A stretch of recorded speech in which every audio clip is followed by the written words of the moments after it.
Hey everyone, welcome back. Today we're going to be looking into something kind of different, something a little bit ancient, but still it's like strangely relevant Yeah. today. Astrology. Yeah, we're Bring going there. bring on the Zodiac. Okay, so you sent over this article and it was from astrovibe.friend. It's a French astrology website, and Oh, la I la. know, right? And the title is a question. It asks, "How does astrology fit into a world oriented toward rationality?" Hmm. Which I think is like such a good question, right?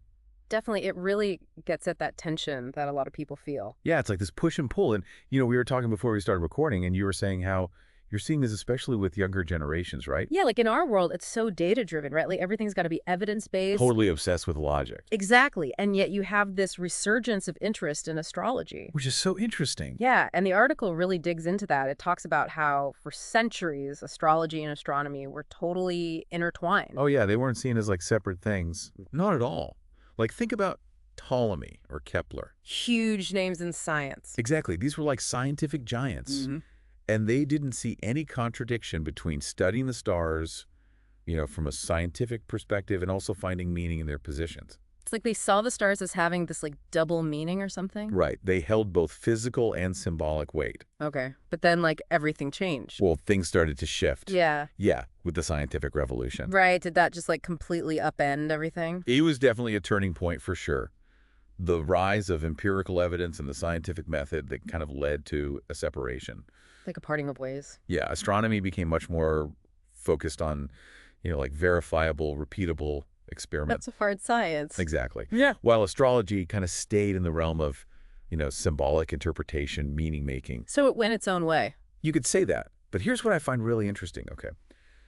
That same article from astrovibe.fr, it mentions this 2024 study from Q Research Center. Oh, yeah, I saw that one. And it found that a growing number of people, especially those aged 18 to 35, are turning to like esoteric practices, things like astrology. Especially during times of uncertainty. Yes, exactly. So it makes you wonder, in an age that's like obsessed with logic and data, why this pull towards the symbolic? What is it about uncertainty that makes people turn to this kind of thing? It's like there's this deeper human need that maybe science alone isn't fully addressing. Like a gap that needs to be filled. Maybe? The study found a really significant rise in young adults, specifically turning to these practices. Interesting. Yeah, it makes me think about, what might be lacking in other forms of guidance or support. Like maybe traditional advice just isn't cutting it for some people. So what's different about what astrology offers? What is it that people are finding there? Well, sociologists and anthropologists, they often see this interest in astrology as a search for a structuring narrative. A narrative. Yeah, like a story that helps make sense of the world. Okay. It's not necessarily about rejecting science altogether. More like finding another way to look at things. Exactly, finding a different lens, Yeah. like a symbolic one to make sense of life's complexities. Because let's be real, life is messy. It really is. And sometimes like a scientific explanation just doesn't cut it. Doesn't quite satisfy. Right? You need something more. Something to help you make meaning.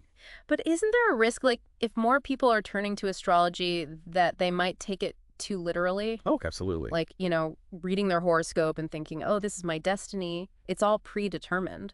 That's a really important point, and the article actually makes a very clear distinction Oh, good. between astrology as a cause of events Okay. and astrology as a symbolic tool for self-reflection.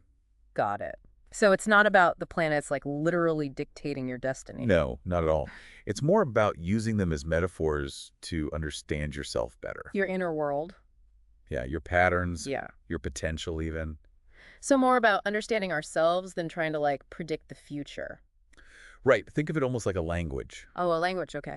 Yeah, and the Astrological Journal actually highlights how contemporary astrologers are moving away from that kind of predictive approach. What's fortune telling? And they're taking a more psychological approach. That's interesting. Yeah, using birth charts to reveal potential to understand symbolic energies and archetypes. But I mean, how do we know if like an astrological interpretation is actually insightful or if we're just, kind of projecting our own desires onto it? That's a really valid point, and Yeah. definitely something to be mindful of. It speaks to the importance of finding that balance between intuition and critical thinking. Right, not just blindly accepting anything you read. This new psychological approach that they're talking about in the Astrological Journal, it really emphasizes self-knowledge using the planets and signs as guides for introspection. So it's more about self-discovery than fortune telling. Exactly. And I think you mentioned this earlier, but it's like connected to Jungian psychology too, Oh, I right? got it. The concept of universal archetypes. Okay, so like the warrior, the sage, the caregiver. Right. And those archetypes are represented by the signs and planets. So diving deeper into your birth chart could be like exploring those archetypes within yourself. Yeah, seeing how those energies play out in your life. That's a really cool way to think about it. I think so too. Yeah. But it does raise the question of how we reconcile this kind of symbolic thinking with... With our rational minds. Exactly. Yeah. We live in a world that's so driven by evidence, by logic. So how does that fit in? Well, the article actually puts it beautifully. Let's hear it. Vivre dans un monde rationnel ne signifie pas forcément rejeter tout ce qui relève du symbolique ou de introspection. I love that. It's so true. Like, living in a rational world doesn't mean we have to reject everything that's symbolic or introspective. Right, we don't have to choose one or the other. Our brains are capable of both. Exactly. Yeah. And there's a growing body of research in psychology that suggests that myths and stories are actually essential for how we organize our understanding of life. So we need both. It seems so. We need that science and we need that symbolism We need multiple ways of knowing. to make sense of it all. And the key, I think, as the article stresses, is to approach astrology with a critical and discerning mindset. To not check your brain at the door. Right. See it as a space for self-reflection rather than literal prediction. Not about what's going to happen to you tomorrow. More about understanding yourself better today. Okay, I love that. But I do have one more question. Hit me. With so many people turning to astrology for guidance and with, like the rise of all these apps and social media accounts, Yeah. doesn't it run the risk of becoming oversimplified? Like, can an app or a quick, TikTok video really capture all the nuances of this complex system? That's a great question, and I think it really brings us to the heart of how astrology is evolving in this digital age. Maybe we should explore that a little bit more after a quick break. Sounds good to me. All right, so we're back, and I want to dive into this whole digital astrology thing. Let's do it. Because on the one hand, you have all these apps, like CoStar, the Pattern Sanctuary. They're all like offering these personalized interpretations based on your birth data. Right. It just seems like such an easy way to, access this ancient knowledge. Super accessible. But does that also mean it's getting watered down? Like, is it losing some of its depth? Yeah, it's a valid concern, for sure. Hmm. I mean, there's always a risk of oversimplification when you're trying to make something complex, more accessible. Right, and that Pew Research Center study that you mentioned earlier, they also found that a lot of young adults see astrology as a form of coaching or life guidance. Yeah, that was really interesting. Which makes sense with the rise of all these apps. Totally. It's like having a pocket-sized astrologer. Exactly.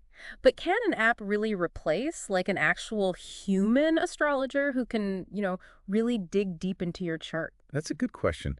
The article kind of acknowledges that, while these tools can be a good introduction to astrological concepts, they don't replace the depth and personalization of working with a skilled astrologer. So it's like a good starting point, Yeah, like a gateway. but maybe not the whole picture. Right. Some people might be perfectly content with, the insights they get from an app, Right. but others might be inspired to seek out a deeper understanding. To go further down the rabbit hole. Yeah, exactly. And then, of course, you can't forget about the influence of social media. Oh my gosh, yes. Everyone's an astrologer on TikTok. Right. You've got all these astro influencers on TikTok, Instagram, YouTube. Like, everybody's got an opinion on Mercury retrograde. It's crazy. It's really interesting how social media has become like this platform for disseminating astrological information, especially among younger generations. For sure. And there was this piece in Influencer Marketing Hub in 2024 that explored this whole rise of astro influencers, and it sparked a lot of debate. Oh, yeah, I can imagine. Because it's like, on the one hand, you're making this ancient knowledge more accessible, which is great. Right. But on the other hand, are you also kind of simplifying it too much? Exactly. That's the big question. Yeah. There's definitely a valid critique that, some of these quick takes on social media, they lack the nuance and depth of traditional astrological practice. A little too surface level. Yeah.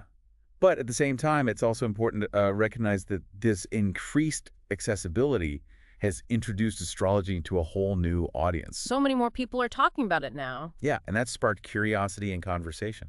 Which is a good thing, right? Yeah. As long as people are thinking critically about the information they're consuming. Exactly. It could actually lead to a more nuanced understanding of astrology down the line. It's all about balance, I guess. Finding that sweet spot between accessibility and depth. Right. Okay, so we've talked about the digital age, but what about like the real world? How are people actually using astrology in their daily lives? Well, the article talks about how a lot of people turn to astrology for guidance, especially during times of transition or uncertainty. So, like when you're facing a major decision or going through a big change. Exactly. Think of it like a compass. Not necessarily telling you which direction to go in, but helping you orient yourself, To get your bearings. right? And it's not just for individuals either. Really? The article mentions how some people are actually using astrology in group settings, Like where? like in the workplace or in community organizations. Wow, I never thought about that. There was even a study in the Social Change Journal about using astrology to build empathy and understanding within teams. Oh, that's really cool. So it's not just about personal growth, it's about improving how we interact with others too. Precisely. Hmm. By understanding, our own astrological blueprints and the blueprints of the people we interact with, We can kind of navigate those relationships with more awareness. and more compassion. Yeah, I like that. But I've always wondered about this, like, isn't there a danger of using astrology as a way to avoid taking responsibility for our actions? Oh, that's a really good point. You know what I mean? Like, Yeah. if I blame Mercury retrograde for all my communication mishaps, am I just letting myself off the hook? It's a slippery slope for sure. The article does emphasize that while astrology can offer valuable insights, it shouldn't be used as a crutch or an excuse. Right. Ultimately, we are responsible for our choices and our actions, So it's more about understanding the energies that are at play, and using that awareness to make more conscious decisions. not just like throwing your hands up and saying, oh, well, it's Mercury retrograde. Right, exactly. Yeah. Astrology can be a really powerful tool for self-awareness, but it shouldn't be used to abdicate personal responsibility. Okay, that makes sense. So we've talked about the digital age, we've talked about practical applications, but what about like the bigger picture? The big picture. You know, the whole astrology as entertainment versus astrology as a legitimate practice debate. Oh yeah, that's a big one. Where does that fit in? Well, the article actually argues pretty strongly against dismissing astrology as mere entertainment. It's more than just fun and games. Right. It actually draws a parallel to practices like therapy or psychological testing. Wait, hold on. How is astrology like therapy? Well, think about it. Therapy isn't about finding some objective truth, right? Right. It's about creating a space for exploration, for understanding. And just like in therapy, the effectiveness of astrology often lies in the quality of the relationship between the astrologer and the client. That makes sense. There has to be trust there. Yeah, and that was actually backed up by research in the Journal of Personality and Social Psychology. So it's less about the specific interpretations and more about the process itself. Exactly, the process of self-discovery and the insights that emerge from that. That makes sense. And that actually brings us to a really intriguing idea that the article proposes seeing astrology as a kind of poetic language. Oh, I like that. Mm. It kind of shifts the focus from those literal interpretations to a more symbolic understanding. Right, and it's about using the imagery of the stars to kind of spark our imagination and access deeper truths. Because sometimes rational language just can't quite capture those deeper truths. Exactly. It's about connecting with that sense of wonder and awe that we often lose touch with in our everyday lives. But how do we reconcile that more poetic approach with, the need for a critical and discerning lens? How do we avoid getting lost in a world of vague interpretations and, cosmic mumbo jumbo? Yeah. Yeah, it's like, how do we find that sweet spot, It's a balancing act, for Yeah. sure. between embracing the mystery, but also, like, staying grounded in reality? Right, not getting too carried away. Exactly. So how do we actually do that? How can we use astrology as a tool for growth without, like, losing ourselves in a sea of cosmic metaphors? Well, I think that's where discernment comes in. The article talks about approaching astrology with a critical mind, not just taking everything at face value, but also being open to the possibility that there's more to the universe than we can, currently measure or explain. So it's about being both skeptical and open-minded. Exactly. It's finding that middle ground. And it also involves understanding that astrology isn't like a one-size-fits-all solution. Right. It's a very personalized system.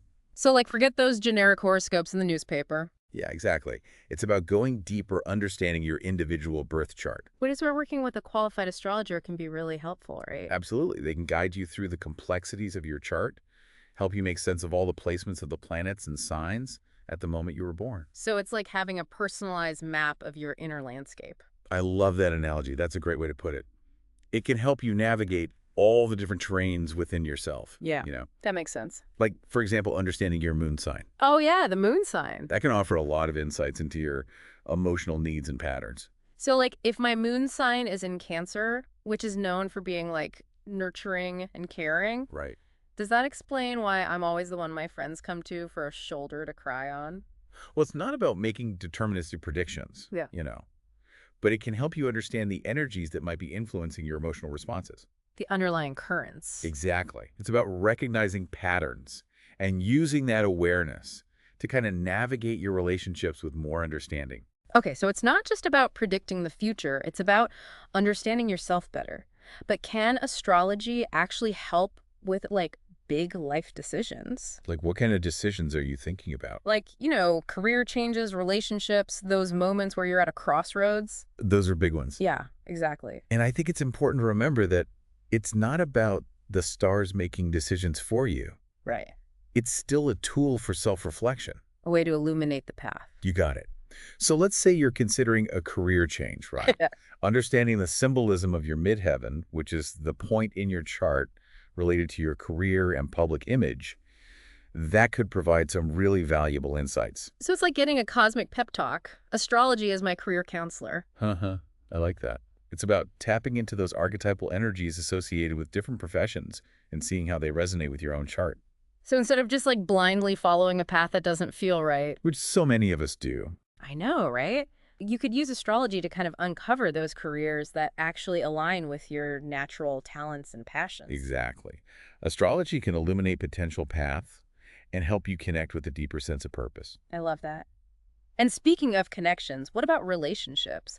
Can astrology help us make sense of all that messy, complicated stuff? Absolutely. Synastry, which is basically the comparison of two birth charts, Okay. it can reveal areas of harmony and potential challenges within a relationship. So it's like a cosmic compatibility report. Kind of, but it's not about finding the perfect match. Right. It's more about understanding the dynamics at play, the strengths and weaknesses that each person brings to the relationship. So it's not about predicting whether a relationship will succeed or fail. Not at all.